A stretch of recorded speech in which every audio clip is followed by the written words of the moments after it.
نبت اللہ عظمت اور نعمت کے احساس میں مزید قوت پیدا کرے گی۔ اللہ کی طرف لوٹنا صرف رمضان کے لیے نہیں ہے، بلکہ مومن کی زندگی ہمیشہ اللہ کے حوالے اور اس کی مرضی کے حساب سے گزرنی چاہیے۔ یہاں صرف بطور تذکیر ذکر کیا جا رہا ہے کہ کہیں ایسا نہ ہو بندہ رب سے دور ہو کر روزے کے نام پہ صرف بھوک اور پیاس برداشت کرے۔ اگر ایسا ہے تو روزے کا کوئی فائدہ نہیں۔ پہلے رب کی طرف لوٹیں، اس سے تعلق جوڑیں اور اس کو راضی کریں، پھر ہماری ساری نیکی قبول ہوگی۔ انابت اللہ سے میری مراد ہم رب پر صحیح طور پر ایمان لائیں، ایمان باللہ کو مضبوط پکڑیں، عبادت کو اللہ کے لیے خالص کریں، رب پہ مکمل اعتماد کریں، اللہ کو سارے جہاں کا حاکم مانیں، خود کو اس کا فقیر اور محتاج جانیں، کسی غریب و مسکین کو حقارت کی نظر سے نہ دیکھیں، ناداروں کی اعانت کریں، بیماری و مصیبت میں اللہ ہی کی طرف رجوع کریں۔ یہ ساری باتیں انابت اللہ میں داخل ہیں۔ بہت سے لوگ ہیں جو نماز بھی پڑھتے ہیں، روزہ بھی رکھتے ہیں، لمبے لمبے قیام اللیل کرتے ہیں، مگر غیر اللہ کو پکارتے ہیں، اللہ کو چھوڑ اوروں کو مشکل کشا سمجھتے ہیں، بیماری اور مصیبت میں مردوں سے استغاثہ کرتے ہیں۔ استغاثہ مطلب مدد مانگنا۔ ان لوگوں کا روزہ کیسے قبول ہوگا؟ گویا ایسے عقیدے والوں کا مکمل رمضان اور اس کی نیکیاں ضائع ہو گئیں۔ اللہ تعالیٰ کا فرمان لا ریب ہے، وَلَقَدْ أُوحِيَ إِلَيْكَ وَإِلَى الَّذِينَ مِنْ قَبْلِكَ لَئِنْ أَشْرَكْتَ لَيَحْبَطَنَّ عَمَلُكَ وَلَتَكُونَنَّ مِنَ الْخَاسِرِينَ۔ یقیناً تیری طرف بھی اور تجھ سے پہلے کے تمام نبیوں کی طرف بھی وحی کی گئی ہے کہ اگر تو نے شرک کیا تو بلا شبہ تیرا عمل ضائع ہو جائے گا اور بالیقین تو ضیاء کاروں میں سے ہو جائے گا۔ اللہ اکبر۔ نبت اللہ کا مطلب اللہ کی طرف رجوع کرنا۔ اللہ نے خود فرمایا انا للہ و انا الیہ راجعون، کہ بے شک ہم اللہ ہی کے لیے ہیں اور ہم اسی کی طرف لوٹ کر جانے والے ہیں۔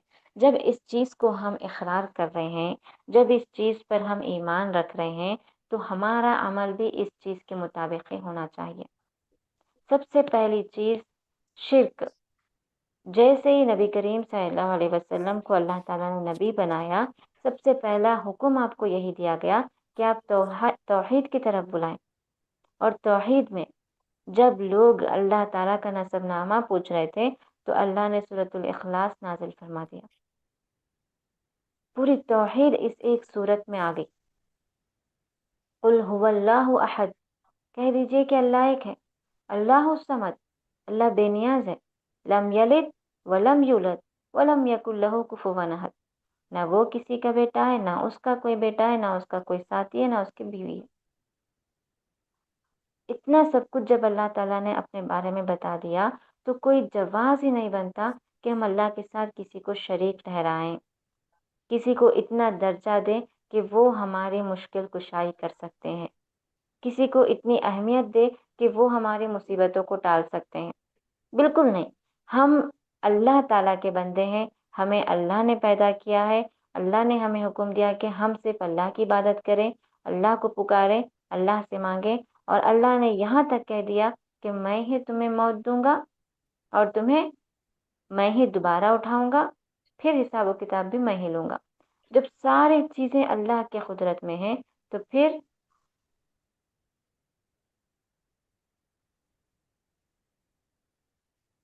خیر، جو عقل مند ہوتے ہیں وہ شرک بالکل نہیں کرتے ہیں۔ لہٰذا اگر ہمارے پاس چھوٹی چھوٹی اس طرح کی عادتیں ہیں کہ ہم غیر اللہ کو پکارتے ہیں، درگاہوں کو جاتے ہیں، مردوں سے استغاثہ طلب کرتے ہیں، تو ایسی صورت میں رمضان سے پہلے ان چیزوں سے توبہ کر لیں، کیونکہ جب تک آپ گناہوں کے اوپر جمے رہیں گے اور ساتھ میں نیکیاں بھی کرتے رہیں گے تو وہ نیکیاں آپ کے قابل قبول نہیں ہیں۔ خاص طور پہ یہ شرک کے معاملے میں۔ شرک ایسا گناہ ہے جس کے بارے میں اللہ نے کہہ دیا ان اللہ لا یغفر ان یشرک بہ ویغفر ما دون ذلک، اللہ تعالیٰ شرک کو ہرگز معاف نہیں کرے گا، اس کے علاوہ جسے چاہے وہ اللہ معاف کر سکتا ہے۔ جب آپ شرک کرتے رہے، پھر رمضان کا مہینہ آ گیا، رمضان میں خوب نیکیاں کرنے کی توفیق آپ کو مل رہی، لیکن آپ شرک پر جمے رہے تو کیا فائدہ؟ آپ شرک بھی کر رہے ہیں، روزے بھی رکھ رہے ہیں، آپ شرک بھی کر رہے ہیں، نمازیں بھی پڑھ رہے ہیں، آپ شرک بھی کر رہے ہیں، عمرہ بھی کر رہے ہیں، آپ شرک بھی کر رہے ہیں، حج بھی کر رہے ہیں، تو لہٰذا یہ چیز آپ کی کوئی قبول نہیں ہو رہی ہے۔ تو اپنے آپ کا جائزہ لیجئے، اگر یہ چیزیں آپ میں مل رہی ہیں تو ان چیزوں سے دور ہو جائیے، یہاں تک کہ تعویذ بھی کسی کے گلے میں اگر ہے تو اسے فوراً نکال پھینکیے۔ تعویذ کے بارے میں نبی کا فرمان ہے، من علق تمیمۃ فقد اشرک، جس نے تعویذ لٹکائی اس نے شرک کیا۔ کیوں؟ کیونکہ جب کوئی انسان تعویذ پہنتا ہے تو اس کی نیت یہ ہوتی ہے کہ اس تعویذ کی وجہ سے اس کو صحت مل رہی، اس کو شفا مل رہی، تو دیکھا جائے تو ایک طرح سے اللہ پر سے اس کا ایمان کمزور ہو گیا، اس کو یہ ایمان ہونے لگا کہ تعویذ اس کو صحت یابی دے رہی۔ یہ شرک ہوگا کہ نہیں ہوگا؟ بے شک شرک ہے۔ تو لہٰذا جو کچھ بھی آپ کے پاس شرک کے اجزاء ہیں اس سے دور ہو جائیے، پوری طریقے سے رمضان آنے سے پہلے ہی اپنے آپ کو اللہ کی طرف رجوع کر لیجئے۔ اس کے بعد چوتھی چیز ہے پیش قدمی، پہل کرنا۔ کن چیزوں میں پہل کرنا ہے؟ پہلی چیز منکر سے اجتناب، منکر یعنی کہ بری چیزیں، گناہ ہیں، جو کچھ بھی آپ سے گناہ ہوتے ہیں، چاہے وہ چھوٹے ہو بڑے ہو، چھوٹے چھوٹے گناہ جو ہم چھوٹے سمجھتے حالانکہ وہ بڑے ہوتے، جیسے کہ جھوٹ، چغلی، غیبت، موسیقی، بری فحش چیزیں دیکھنا، زنا کے قریب جانا، بے پردگی کرنا، یہ ہمیں لگتا ہے کہ یہ چھوٹی چیزیں ہیں، لیکن احادیث میں اس پر وعیدیں آئی ہیں، عذاب تک اللہ کے رسول نے بتائے ہوئے ہیں۔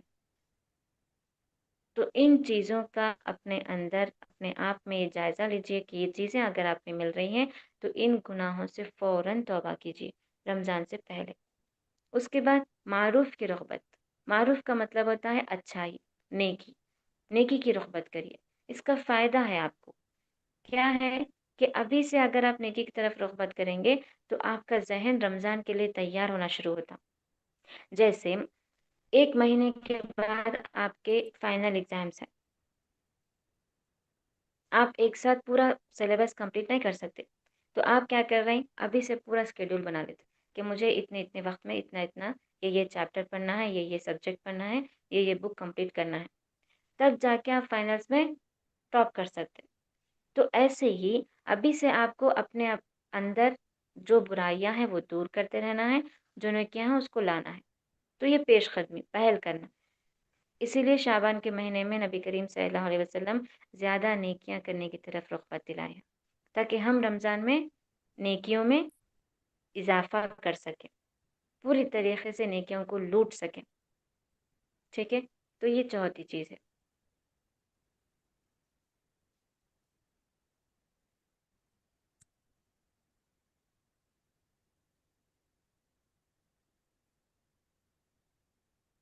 جیسے کہ صحیح بخاری کی حدیث صاحب کتاب یہاں پر بتاتے ہیں کہ ہم لوگ بریدہ رضی اللہ عنہ کے ساتھ کسی غزوہ میں بارش والے دن تھے، تو انہوں نے کہا کہ نماز عصر جلدی پڑھو، اس لیے کہ نبی اکرم صلی اللہ علیہ وسلم نے فرمایا ہے جو شخص عصر کی نماز چھوڑ دے تو اس کا نیک عمل ضائع ہو جاتا ہے۔ جو آدمی عبادت بھی کرے اور گناہ کا کام بھی کرے تو اس میں کوئی شک نہیں کہ اس کا نیک عمل مردود ہے۔ یعنی آپ گناہ بھی کرتے رہ رہے ہیں اور نیکیوں میں اپنے آپ کو لگا رہے ہیں، کوشش کر رہے ہیں، تو ایسی صورت میں گناہوں کی وجہ سے آپ کی نیکیاں قابل قبول نہیں ہوں گی۔ اس کی دلیل یہاں پر یہ عصر کی نماز سے دی گئی ہے کہ ایک نماز اگر آپ کی چھوٹ گئی تو آپ کے سارے نیک عمل ضائع ہو گئے۔ تو لہٰذا کوشش کریے کہ آپ اپنے گناہوں سے بچیں، گناہوں سے معافی مانگ لیں اور نیک کاموں کی طرف رغبت کریں۔ نیک کاموں میں کیا ہے؟ معروف کی رغبت۔ رمضان بھلائی کمانے کے واسطے ہے، اللہ تعالیٰ مومنوں کو متعدد طریقے سے اس مہینے میں بھلائی سے نوازتا ہے۔ ہمیں ان بھلائیوں کے حصول کے خاطر رمضان سے پہلے ہی کمر بستہ ہو جانا چاہیے اور مواقع حسنات سے مستفید ہونے کے لیے برضا و رغبت ایک خاکہ تیار کرنا چاہیے تاکہ ہر قسم کی بھلائیاں سمیٹ سکیں۔ جیسے قرآن سمجھ کر پڑھنے کا اہتمام، کم از کم ایک ختم یعنی کہ ایک رکوع، 5 وقت نمازوں کے علاوہ نفلی عبادات، صدقہ و خیرات، ذکر و اذکار، دعا و مناجات، طلب عفو و درگزر، قیام اللیل کا خاص خیال، روزے کے مسائل کی معرفت بشمول رمضان کے مستحب اعمال، دروس و بیانات میں شرکت، اعمال صالح پہ محنت و مشقت اور زہد و تقوی سے مصلح ہونے کا مکمل خاکہ ترتیب دیں اور اس خاکے کے مطابق رمضان المبارک کا روحانی و مقدس مہینہ گزاریں۔ رمضان میں ہر چیز کا ثواب 2 چند ہو جاتا ہے یعنی دگنا ہو جاتا ہے، اور روزے کی حالت میں ثواب کرنا مزید اضافہ حسنات کا باعث ہے۔ اس لیے اس موسم میں معمولی نیکی بھی گراں قدر ہے، خواہ مسواک کی سنت ہی کیوں نہ ہو۔ ہر نماز کے لیے مسواک کرنا، اذان کا انتظار کرنا، بلکہ پہلے سے مسجد میں حاضر رہنا، تراویح میں پیش رہنا، نیکی کی طرف دوسروں کو دعوت دینا، دروس و محاضرات کا اہتمام کرنا، منکرات کے خلاف مہم جوئی کرنا اور صالح معاشرے کی تشکیل کے لیے جدوجہد کرنا سبھی ہمارے خاکے کا حصہ ہیں۔ بہتر تبدیلی یعنی ان تمام چیزوں کو لانے کے لیے کیا کرنا چاہیے؟ سب سے پہلے رمضان کے لیے خود کو مکمل تیار کریں، نیکی کا جذبہ وافر مقدار میں ہو اور اپنے اندر اچھائی کے تئیں ابھی سے ہی بدلاؤ نظر آئے، پہلے سے زیادہ سچائی اور نیکی کی راہ اختیار کرے۔ رمضان چونکہ رمضان ہے اس لیے اس سے قبل ہی بہتری کا اظہار شروع ہونے لگ جائے، تقویٰ کے اسباب اپنائیں، خود کو متقی انسان بنانے پہ عبادت کے ذریعے کوشش کرنے کا مخلصانہ جذبہ بیدار کریں۔ یہاں یہ بات بھی نہیں بھولنی چاہیے کہ اپنے اندر بہتری پیدا کرنے کی خوبی اور خاصہ رمضان کے لیے نہیں بلکہ سال بھر کے لیے پیدا کریں۔ ایسے بہت سے لوگ ہیں جو رمضان کے نمازی ہوا کرتے ہیں، رمضان رخصت ہوتے ہی نماز سے بلکہ یہ کہیں اللہ سے ہی غافل ہو جاتے ہیں۔